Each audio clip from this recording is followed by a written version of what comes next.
নমস্কার বন্ধুরা, রিঙ্কুর চ্যানেলে আমার সকল প্রিয় দর্শক বন্ধুদের ওয়েলকাম। এঁচোড় চিংড়ি বাঙালিদের খুব প্রিয় একটি খাবার। এই ঋতুতে যে কোনো অনুষ্ঠান বাড়িতে এঁচোড়ের এই রেসিপিটা মেনুতে থাকে।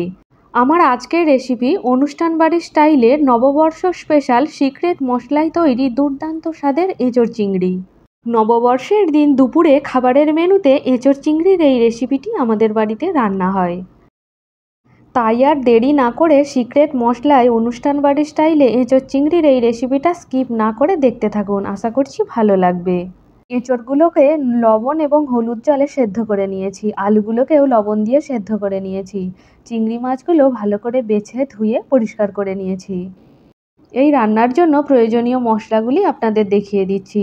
পেঁয়াজ নিয়েছি, রসুন নিয়েছি, টমেটোটাকে কেটে নিয়েছি, আদা কাঁচা লঙ্কা রসুনটাকে বেটে নিচ্ছি, এদিকে টমেটোটাকেও পেস্ট করে নিচ্ছি। ফোড়নের জন্য নিয়েছি গোটা জিরে, তেজপাতা, শুকনো লঙ্কা। এইবার এই রান্নাটিতে যে স্পেশাল মশলাটি ব্যবহার করব সেটি ব্যবহার করলে এই রান্নার স্বাদ হয় অতুলনীয়। মশলার মধ্যে রয়েছে গোটা জিরে, গোটা ধনে, তেজপাতা, শুকনো লঙ্কা, বড় এলাচ, ছোট এলাচ, দারচিনি, লবঙ্গ, গোলমরিচ আর জয়িত্রী। এই সমস্ত মশলাগুলোকে শুকনো খোলায় ভেজে ঠান্ডা করে গুঁড়িয়ে নিয়েছি।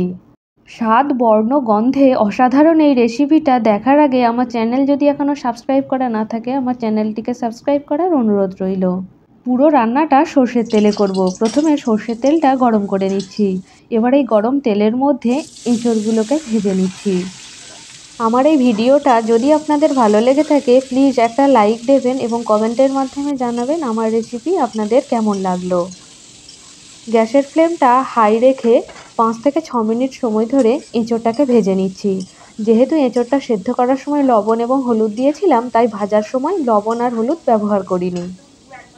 এঁচোড়গুলো ভাজা হয়ে গেছে, এরপর ছেঁকে তুলে নিচ্ছি। এই তেলের মধ্যেই চিংড়ি মাছগুলোকে ভেজে নেব।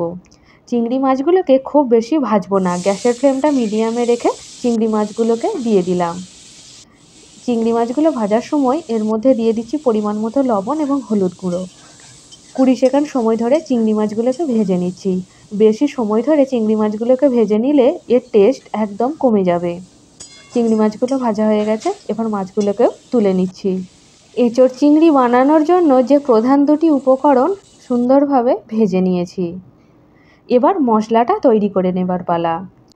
এই তেলের মধ্যেই আরও কিছুটা তেল অ্যাড করে নিলাম। তেলটাকে গরম করে নিয়ে গ্যাসের ফ্লেমটা লো করে দিয়ে ওর মধ্যে গোটা শুকনো লঙ্কা, গোটা জিরে এবং তেজপাতাটা দিয়ে দিলাম। 30 সেকেন্ড সময় ধরে ফোড়নটাকে ভেজে নিয়েছি। এইবার ওর মধ্যে অ্যাড করে দিলাম কুচি করে রাখা পেঁয়াজ। এবার পেঁয়াজগুলোকেও হালকা সোনালি বর্ণের করে ভেজে নিচ্ছি। প্রায় 1 মিনিট সময় ধরে ভেজে নিয়েছি। এবার এর মধ্যে অ্যাড করে দেব চিনি।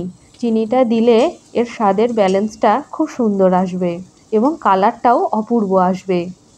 এইবার এর মধ্যে দিয়ে দিলাম রসুন, আদা, কাঁচা লঙ্কার পেস্টটা। এবার এই সব কিছুর কাঁচা গন্ধ চলে যাওয়া পর্যন্ত নাড়াচাড়া করে নিচ্ছি। এই সময় গ্যাসের ফ্লেমটা মিডিয়ামে রেখেছি। এরপর দিয়ে দিলাম টমেটো পেস্ট, দিয়ে দিচ্ছি স্বাদ মতো লবণ। সব কিছুকে সুন্দরভাবে কষিয়ে নিচ্ছি এবং টমেটোর কাঁচা গন্ধ চলে যাওয়া পর্যন্ত নাড়াচাড়া করে নিচ্ছি। 1.5 মিনিট সময় ধরে সব কিছুকে কষিয়ে নিয়েছি। এবার এর মধ্যে অ্যাড করে দিচ্ছি সেদ্ধ করে রাখা আলু। আলুগুলো সেদ্ধ করার সময় লবণ দিয়েছিলাম। আলুর সাথে মশলা 2 থেকে 3 মিনিট সময় লো ফ্লেমে কষিয়ে নিচ্ছি। এই রান্নাটি লো ফ্লেমে করছি।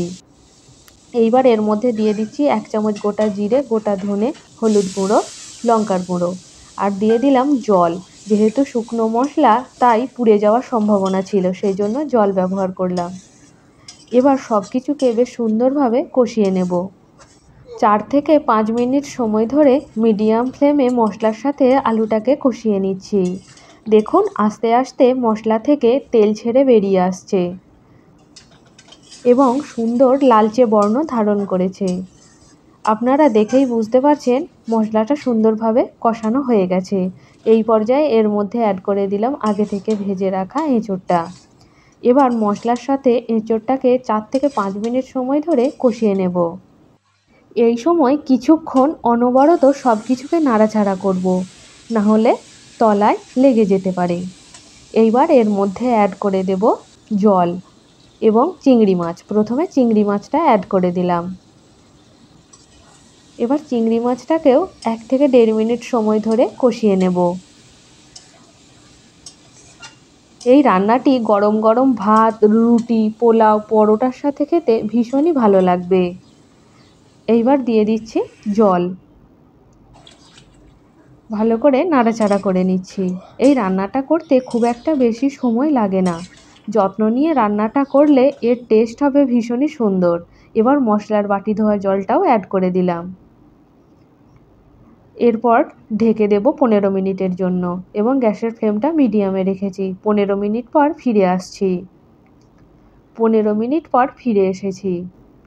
আলু, এঁচোড় সব কিছু সুন্দরভাবে সেদ্ধ হয়ে গেছে। আর একবার সব কিছুকে নাড়াচাড়া করে নিচ্ছি। এবার সবশেষে এর মধ্যে দিয়ে দেব 1 চামচ ঘি। আর দিয়ে দেব স্পেশাল মশলা।